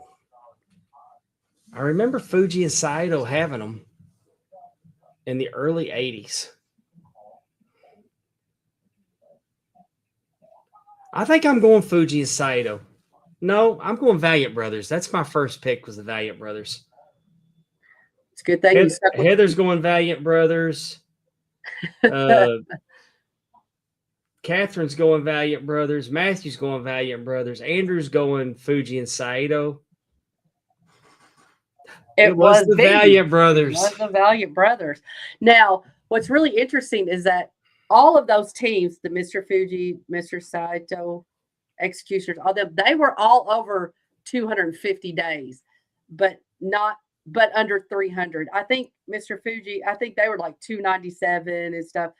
But no, the Valiant Brothers, they had They were at 369. That was the longest one. They also had one earlier in maybe late 70s that they were, you know, in the 290s and stuff. But 369 was the longest, and that was held by the Valiant Brothers in the, I think, the early 80s. And then come along Demolition. Okay, Demolition held the WWF tag team titles 3 times. According to the WWE, how many total days did Demolition hold the titles? So from their 3 title reigns, what was the total amount of days? Was it 695, 715, 735, or 800? Well, you know they got at least 369, or at least 370, because I already told you they surpassed 369. So I'm going 695 because I don't think the other 2 reigns were that long. Anybody out there? We're kind of. Matt's going 695. Terry and Catherine are going 715. Spoiler, man, Willie. I was Thank going you, to watch Willie. that tonight. No, That's a dick move, Willie. that's right. I was going to watch that tonight. Willie's going 695 with me. Mm-hmm. The answer is 695. It was, and you're right. The other 2 was like, one was like 70 days, and the other was like 170. It was the other 2. Did they lose to Arn and Tully? Did Arn and Tully take belts from them? Yes, they did. All right. Yes, they did. All right, now we got a little fill in the blank. I thought these were fun, just 2. Where were they billed from? Where was Axe and Smash billed from? Where do you think they were billed from? With that get up. I know. Don't remind me, Andrew. Then Tully got fired. Oh, yeah. Where was Axe and Smash built from? Mm-hmm. Andrew says parts unknown. Okay. What do you say? Cleveland. I don't know why that makes me laugh. I said, think about their outfits. I'm surprised they didn't say Halstead Street, Chicago. I don't know. Andrew says that Cleveland sucks. Okay. I mean, Allison says that. Let's see. Parts unknown is the winner. Parts unknown. Actually, she said Cleveland sucks, Terry. I think that's maybe some TMI that we didn't need to know about. I don't know about all that. Yeah. Next one. Last one. According to Bill Eadie, so this is Axe, what was the real reason Crush was added to the team of Demolition? So this was an interview that Bill Eadie did. And he said, this is why Crush was added to the team of Demolition. Did Vince think he was getting old? No. That's not the answer he said. Now, Okay. that might have been the real truth, but that's not what Bill Eadie says. I don't know. I have no clue. All right. Well, Anybody in the chat quickly? Anybody want to? It's health. The official story is health for Edie. That's why I thought that. So Bill Eadie, according to Bill Eadie, he said that he had developed a shellfish allergy through all his time in Japan. And Vince McMahon wanted to add a 3rd member to the team just in case the illness had Edie out for action for an extended period of time. Okay. And so they could do the Freebird rule. That was definitely that. But according to Bill Eadie, it was all the shellfish that he ate. Oh, speaking of allergic. And speaking of Freebirds, go out of your way to go find the Undertaker's podcast with Michael Hayes. It was very good. I bet it was. All right. Thank you, Amy. Yes. And again, very happy for them to be going into the Hall of Fame. Again, 8, 9 years old. Why they were one of my favorites, I'm not really for sure now looking back, but I loved it. I loved them. I loved the music. They were bad. I loved it. I appreciate them now. At the time, I thought they were Road Warriors. They were just ripping off the Road Warriors. Right. All right. I don't think I had that as much, but Big time belts. Look at big time belts. Facebook.com. High quality, low prices. Go over to Facebook, search out the group Big Time Belts, join it. We can make your belt dreams come true. Hometown Hardware sponsored a bass fishing tournament. oh, that's really cool. And so they got the side plates for the bass fishing tournament. They kind of did a hybrid of the WWF championship. Our good friend Tim Robinson, look at that AMW championship with the flag and the leather. Oh, it's beautiful. I love it. I love that belt so much. Yes, so it is a beautiful belt. Happy that our friend Tim, who I told you when he first got his first belt that he was going to become addicted to it and he was going to have amass quite a collection. Yep, you sure did. Look at that craftsmanship. Got the Statue of Liberty. You got a wrestlers on there. That AMW logo plate. The blue just sets it up so nicely. I mean, it really does. The women's Empire champion. I love this. With the white leather and the white paint on a main plate really pops me. Yeah. Yes, I do like this belt. Hey, and if you're a fan of demolition, he could probably make you a demolition belt. Wouldn't that be cool? On the plates. I mean, if you can dream it, we can make it. Big Time Belts, Facebook.com. As always, we want to thank them for sponsoring our pod. Yes. And let's talk about what I'm doing this weekend. Woohoo! You are. I wish I was. Oh, I'm sorry. Saturday, March 7th, Bayou Independent presents Three Steps Ahead at the West Monroe Convention Center in West Monroe, Louisiana. Doors open at 7. Bell rings at 7:30. $15 in advance at Caldwell Bankers. $20 at the door. We do normally sell out at West Monroe. And we're going to have an action-packed card like we always do. I love that they've taken the BIW Southern Heavyweight Champion, Alex Arsenal, and made him half Terminator. I mean, he is a machine. If you are do you need a minute, Amy? No. I was going to say, I'm going to tell my lady friends or men friend, whoever, if you're not friends with Alex Arsenal, if you're not following him on Facebook, you really, really should. I'm telling you. Please follow him. Former guests of the show, Mackenzie Morgan and Cassandra Golden, the former BIW Women's Champion. Awesome for her. Tag team. I'm excited. I got to get this match. Yes. Taking on the BIW Women's Champion, Killer Kate and Morgan Mercy. Oh, look at Morgan eating chains. I believe we saw Morgan Mercy recently on AEW. Okay. Anyway, they're going to be in tag action. We don't get women's tag matches very often in BIW. Oh, that'll be fantastic. And again, I'm so happy for Mackenzie that she's there at BIW. Oh, yeah. She's a hard worker. Jaden Spade versus Dylan Scott. Oh. Rob Love versus Demo Diamond. Ooh, Demo Diamond. Yeah, we know Demo.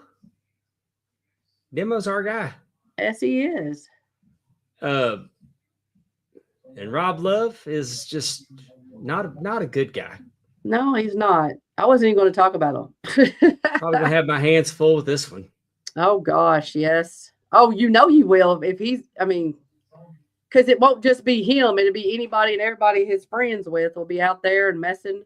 Yeah, he's got a new faction, and Dylan Scott's in it. So yes, you better be watching all the way around. For the Deep South Heritage title, Bam Lord. Go ahead. I'm sorry. Is defending against Exodus Prime.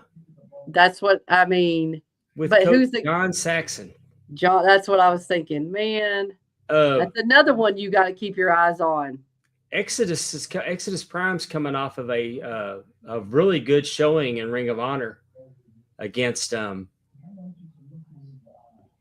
Pure champion.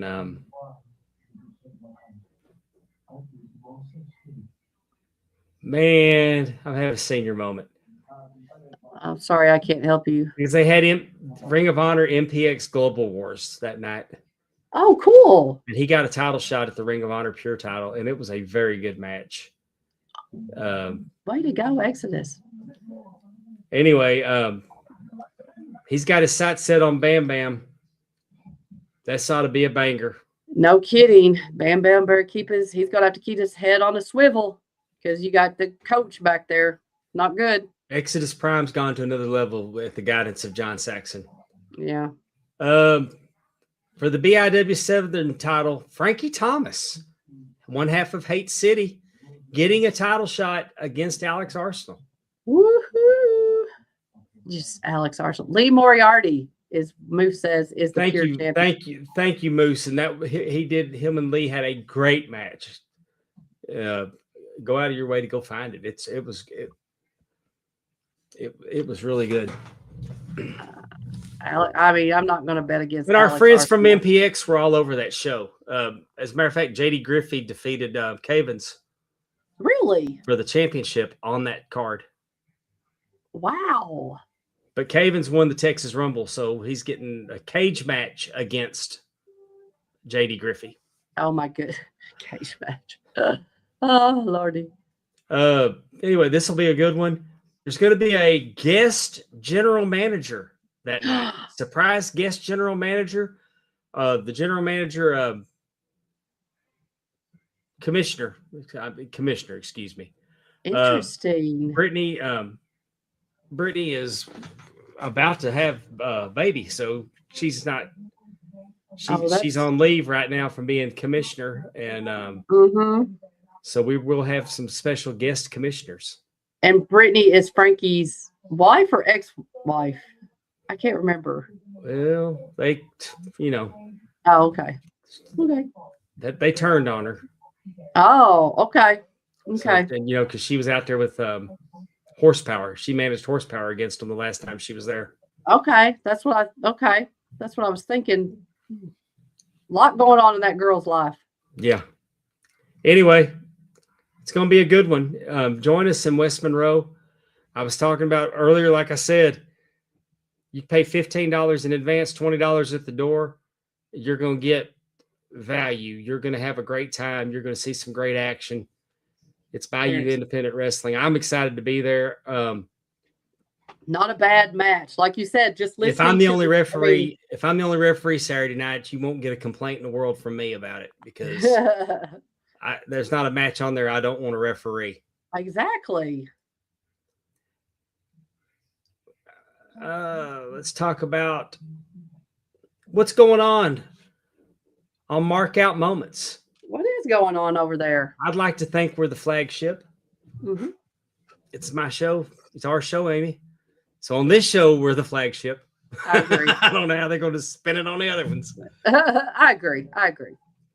We have Drunken Pop. Drunken Pop. If you like pop culture, they do a deep dive of they'll take a topic. Mm-hmm. They just did February of 2010. The Saints shocked the Colts. There was a tragedy at the Olympics in the luge. And they talked about a giant crab. Okay. Somehow I have a feeling that Timmy C knows about crabs. Just guessing. But Drunken Pop's doing it. They're your pop culture hookup. They're here on the network. I refer to this as the best show on the network. Agree. I was so disappointed I couldn't watch live Sunday night because we had a big weekend. We didn't get home till late. We'd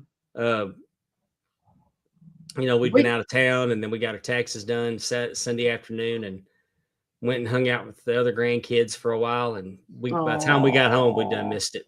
Oh, yeah. But the TNA Top 10, they'll talk about the baseball. They'll talk about during the season. They'll talk about football when it's in season, but it's the baseball right now. Andrew and Allison and Terry are all about the baseball. Then they have a top 10. Like this last week, they did top 10 TV theme songs from the 2000s. Nobody tell me which one it was, because I'm going to listen to.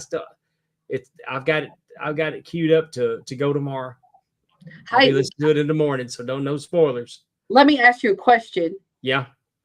What did you pick for number 1? I'm just curious. True Blood. Okay. True Blood.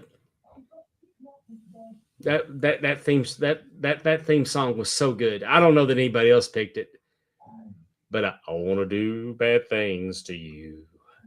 I kind of on that same theme. I picked Walking Dead because I think that just I don't know. There's just something about that theme just really just. Yeah, True Blood was 1, and Big Bang Theory. See, I think I went Big Bang Theory was number 2. I think I went Yellowstone because, man, I love that theme. That's a great theme. I don't know. I skipped the opening. I don't really care for the music they use. I mean, not enough to sit there and watch the opening. Right. I hit skip. But they do a great job on the TNA Top 10. They're damn entertaining. Terry, TJ, and Allison. They're not going to be on this week. But the next 4 episodes, we're going to have Broadway musicals, Taco Bell menu items, animated TV theme songs, and animated dogs. Interesting. I'm pushing hard for top 10 baby making songs. Yeah. Oh, I'm sure they'll do that. But you know what? I'm going to need some help because as much I don't want to say it out loud for Allison and Terry, but I don't eat Taco Bell. So I don't know. We have Taco John's here, and that is where I prefer to go. Hey, I'm going to tell you, you should go try Taco Bell with some of the newer menu items. It's like a tale of two cities. Like you got old, like you'll eat the Taco Supreme and you're like, this is this happy horse shit I've been eating for 20 years. And I mean, it's what you would expect from Taco Bell. It's that Taco Bell quality of food. But then they got this new menu, like what? And this is so good. You're getting this at Taco Bell. Like I had the nacho fries. Oh my God. I had the bacon ranch chicken nacho fries. They have a bacon ranch chicken deep fried chalupa. They have you have to remember I can't eat cheese. Oh. So I mean, but I like I said, if you've had, it's not that I don't like Taco Bell. It's just I also have a Taco John's. I'm just saying I prefer that. But I agree. I'm not against trying it, and I probably should. But then I also get into that where it's like they've got the new stuff is like a completely different taste palette than because the old stuff still hits. They have the OG on the menu, but I'm just saying it's like the flavor that you expect, and now this new stuff, like this is Taco Bell. Right. Do you see what Andrew would rather be doing? Yeah, I thought that was funny. I'd rather try dating women again. Shitty Taco Bell. We got it. Then TJ's been doing this and I failed to mention it. TJ does bash on the buttons. This past week, a couple days ago, he played pro wrestling on the NES system, and I mean, he's just playing video games, and we're going to be getting into playing some EA golf. I got my Xbox hooked up. We're going to be playing EA. We're going to do EA because we can play Augusta, which is where the Masters is. Oh, that's cool. I know. I've created. I was just going to say, if you watch the, I think it was on Facebook, it might have been X, that TJ put out where you could vote what is the next game. So, you get to be interactive in that way. And I love this wrestling on the NES because I used to play it as Starman all the time. I just recently did That Boy Was Busy, Arn Anderson's April of 1985, where he worked 29 times in 30 days, traveling 8,000 miles. It was a fun episode. He was married to Manny Fernandez that whole month. But, I mean, he was doing tag team matches. It was a really packed month for Arn Anderson. It's a 9-minute show. Check it out if you would. I'm real proud of it. It's fun to hear all those results. Yeah, definitely. TJ and Dollar Dave are doing Loose Going Into 4, which is about NASCAR. That started a couple weeks, right? Weeks they're ago. in week 3, and you know who's won so far this season? Michael Jordan. Yeah, his team. Tyler Reddick has won the first 3 races. That's which wild. has never been done in NASCAR's history. Oh, listen to NASCAR radio and all the theories, the conspiracy theories that Michael Jordan sued NASCAR. Now his team gets to win every week. Oh my God. I could only imagine what that would be like. The guy's been in the right place at the right time, because Chase Elliott should have won Daytona and something happened and he won. Mm-hmm. Tyler Reddick was he just happened to be in the right place when the wrecks happened. So, but I bet I could only imagine. So they race Sunday, right? They race this Sunday. Yep. So they'll have to see, is he get number 4? Be kind of cool. Dollar Dave's doing Eras, Golden, exploring the golden era of WWE. He's doing Let's Rethink This. Mm-hmm. Calling it Legends. Let's rethink it. Let's Rethink It. Let's rethink this, I think. Yes. Yeah, let's rethink this. The premise of this one was, what if Sting would have been the third man? So, and that would have been. It's just kind of like reimagining history if this would have happened instead of this. Yeah, especially since it was rumored. Like there was a like you said, there was a lot of speculation that that's where they were going. Our friend Kevin over on the DAV Network, he's doing the Double Drop Kick podcast for Saturday nights. We're glad that he's up and running again, feeling great. Yes, we are. And then Spanning the Globe on Thursdays, if you're into wrestling belts. And they also have some wrestling guests also. Yes. Those boys do a good job. Ben Walker, Mark Maggard. They all do a great job on Spanning the Globe. It's a fun listen. Definitely. And we hope that you had fun listening to us tonight. I think it was a good time. We had a good time. We're going to be on Wednesday next week because Amy has a commitment on Tuesday. I do. So we are going to go on Wednesday, and then on the 14th, we're actually going to be on Till 5 Wrestling's podcast discussing greatest managers of all time. Should be very interesting. Yeah, and spoiler alert: Dr. Phil D. Payne was not nominated. He was nominated. He just didn't get enough votes. Throwing a flag on that shit. Well, thank you for joining us tonight. Thank our guest Matt Classic. I thank you for being here. Thank you for participating in the chat. We love every one of y'all. We can't do it without y'all, and we know that you have a choice what you're going to do with your evenings and your entertainment, and that you take time out to listen to us. We can't thank you enough. It doesn't go unnoticed and unappreciated by me and Amy. We are 100%. We do appreciate you all, and we will see you here next week on Talking Rasslin with Pondwater and Amy. Good night, everybody. Night. Bye. Talking Rasslin, time to go. Thanks for watching our epic show. See you next week, same time, same place. Mark out moments is your happy